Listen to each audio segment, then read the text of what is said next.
I meditated again. I had this crazy vision of a cosmic Buddha, and it told me it's the Buddha of the multiverse.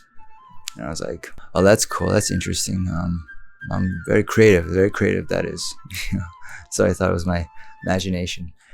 And it told me, every time you almost died on this earth, because you almost died a bunch of times, right? It's like you shouldn't have survived, right? It's because every time you almost died, you did die on another earth.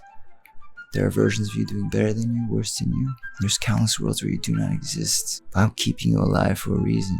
You are here for a reason. And I was like, what? I was like, I don't get it. What's the reason? And it told me well, spirituality has failed.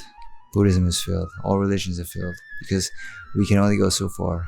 And there's a giant segment of the population that will not go for it, What would you do to help spread teachings of love and unity consciousness beyond religion and spirituality? And I was like, I don't know.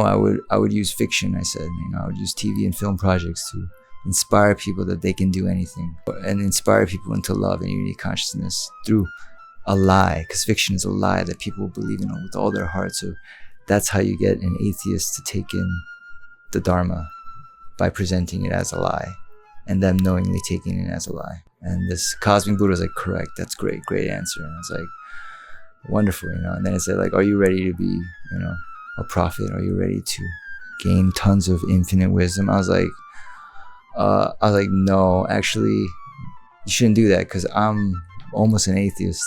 I'm not the one. I'm not the right person.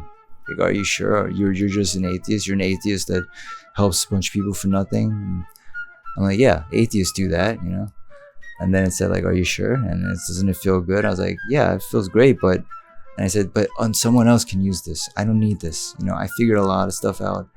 There's other people on earth that they would really be helped by having this knowledge and wisdom. And then the Buddha was like, that's why I'm picking you, because you're saying that, I was like, oh, come on, give me a break. And then it gave me a test. It showed me all these other prophets and how they failed, and I had to answer all these questions. I kept answering everything correctly, but in a Willy Wonka-esque way where I didn't realize I was answering right, because I didn't want it. And that's probably why it was choosing me in some ways.